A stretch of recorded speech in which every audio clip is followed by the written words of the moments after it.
بناوی خوای بەخشەندە و میهرەبان خوای پەروەردگار نمونەیەکمان بۆ دێنێتەوە ئیمان کە لە دڵ و دەرونی ئینساندا جێگیر بوو نمونە و وێنەکەی وەکو چی وایە وەکو دارێک وایە ئەسڵها ثابت وفرعها في السماء ڕەگیدا کوتاوە بە زەویدا ناجوڵێ بە هیچ ڕەشەبایەک ڕێک ڕاوەستاوە و جوڵەی نییە و هەروەها لق و پۆپەکانیشی بەرز بوونەتەوە بۆ ئاسمان و هەروەها گەڵای هەیە و دیسانەوە بەروبوومیشی هەیە ئیمانیش کە لە دڵ و دەرونی ئینساندا جێگیر بوو ڕەگدا دەکوتێت و ئینسان بە هیچ شتێکی دنیایی ئەو لاولا ناکات و لە ئیمانەکەی کەم ناکاتەوە و پاشگەز نابێتەوە ئەو ئیمانەش دەبێت لە ئەرزی واقعدا و لە دنیای واقعدا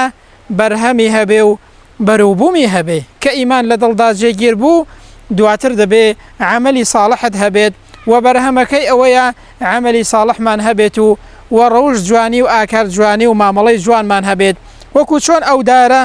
ڕەگیدا کوتاوە بە زەویدا خۆی قایم کردووە و لە قوپۆپەکانیشی چۆتە ئاسمان و بەرهەمی هەیە و سێبەریشی هەیە ئیمانیش ئاوایە دەبێت لە دڵدا جێگیر بێت ڕەگدا کوتێت لە دڵ و دەرونی ئینساندا قایم بێت ئەنجا بەرهەمیشی هەبێت عملی ساڵح و ئاکاری جوان و ڕەوشی جوان و مامەڵەی جوانی هەبێت ئەو جا ئیمانێکی پتەوە تەواوە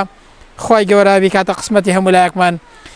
والسلام عليكم ورحمة الله وبركاته.